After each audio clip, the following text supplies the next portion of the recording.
Okay. So ఈ మధ్య hydra facial very famous అయింది. అవునండి. సో ఇది ఏ కాంబినేషన్ లో చేస్తాం? అంటే ఫేస్ కి ఓకే. మనకు ఆక్సిజన్ సప్లై పెంచేసి కొంచెం సర్క్యులేషన్ ఎక్కువ అయ్యే విధంగా చేసేస్తుంటాం. దీంట్లో మల్టిపుల్ డిఫరెంట్ మెటీరియల్స్ యూజ్ చేస్తాం. మన రిక్వైర్మెంట్ ని బట్టి దాన్ని బట్టి చేసేస్తున్నాం. మెషిన్ చూడొచ్చు. దాంట్లో మనం సో యూజువల్ గా ఎంత టైం పడుతుంది? 40 minutes పడుతుందండి. 40 to 40 minutes. So after effects అంటారు కదా, ఏముంటాయి?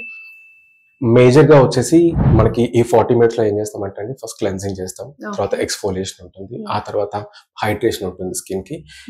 మాక్సిమం మనం ఎక్స్పెక్ట్ చేసే బెస్ట్ రిజల్ట్ ఏంటంటే స్కిన్ రెజువనేట్ అయిపోతుంది, యూనిఫామ్ స్కిన్ టోన్ వచ్చేస్తుంది, ఈవెన్ స్కిన్ టోన్ ఉంటుంది, హైపర్ పిగ్మెంటేషన్ ఉన్న ఏరియాలో పిగ్మెంటేషన్ తగ్గుతుంది, ఫైన్ లైన్స్ కానివ్వండి, రింకిల్స్ కానివ్వండి తగ్గిపోతుంది. రెగ్యులర్ గా చేసుకుంటుంటే కనుక with in very less span of time, అంటే ఒక 4 sessions తీసుకుంటే కనుక డెఫినెట్ గా స్కిన్ ఒక 5 to 10 years యంగర్ అవుతుంది, బ్రైట్ గా కనిపిస్తుంది. సో ఎన్ని మంత్స్ కి ఒకసారి చేయించుకోవాలి? 4 weeks అండి, 4 to 6 weeks రఫ్ గా మన రిక్వైర్మెంట్ బట్టి, మన స్కిన్ టైప్ ని బట్టి 4 వారాలు లేదా 6 వారాల మధ్య గ్యాప్ తీసేసుకుని చేసుకుంటే బాగుంటుంది. సో చాలా మంది స్కిన్ టైప్స్ అంటే ఆయిలీ స్కిన్, డ్రై స్కిన్ ఇలా ఉంటుంది. సో ఎక్కువ డ్రై స్కిన్ వాళ్ళకి ఇది యూస్ఫుల్. ఎగ్జాక్ట్లీ అండి, డ్రై స్కిన్ వాళ్ళకి చాలా బాగుంటుంది. బట్ అట్లానే ఏం లేదు, అన్ని స్కిన్ టైప్స్ కి చేయొచ్చు. నేను ముందు చెప్పినట్టు మన స్కిన్ టైప్ కి తగ్గట్టుగా దీంట్లో మెటీరియల్స్ మారుస్తూ ఉంటాం. డ్రై స్కిన్ వాళ్ళకి అయితే కనుక హైడ్రేషన్ బేస్ చేసుకుంటాం, ఆయిలీ స్కిన్ అయితే కనుక ఆయిల్ కంట్రోల్ సంబంధించిన మెటీరియల్స్ యూస్ చేస్తుంటాం, సెన్సిటివ్ స్కిన్ అయితే కనుక చాలా వరకు హార్మ్లెస్ ఉన్న మెటీరియల్స్ యూస్ చేస్తుంటాం. వాళ్ళ స్కిన్ కి సూట్ అయ్యే విధంగా మనం మెటీరియల్స్ మారుస్తూ ఉంటాం.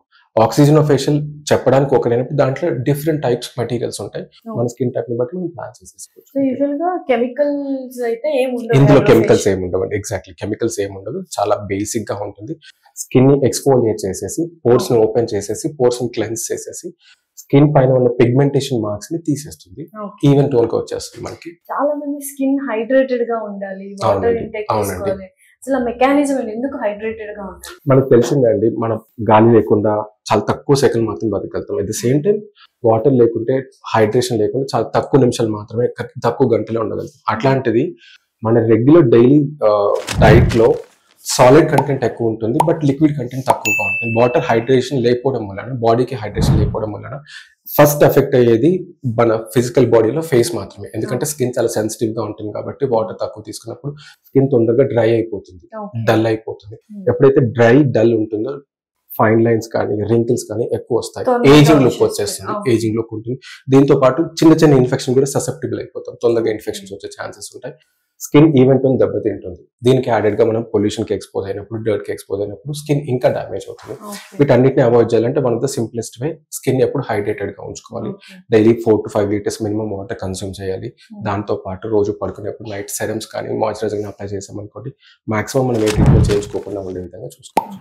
యూజువల్ గా వాటర్ ఇంటేక్ తీసుకున్నా కూడా మనము సూపర్ఫిషియల్ గా కూడా హైడ్రేట్ అవ్వాలి కాబట్టి హైడ్రేషన్, వాటర్ ఇంటేక్ ఎక్కువ తీసుకోవాలి. వాటర్ ఇంటేక్ తో పాటు మనం సూపర్ఫిషియల్ గా స్కిన్ కి సంబంధించి అప్లై సిరమ్స్ అప్లై చేసుకుంటే బెటర్, మన స్కిన్ టైప్ ని బట్టి హైడ్రేటింగ్ సిరమ్స్ ఉంటాయి. ఫర్ ఎగ్జాంపుల్ డ్రై స్కిన్ ఉన్న వాళ్ళకి సిరమ్ లో హైల్యూరోనిక్ యాసిడ్ ఉంటుంది, which is a very good hydrating agent.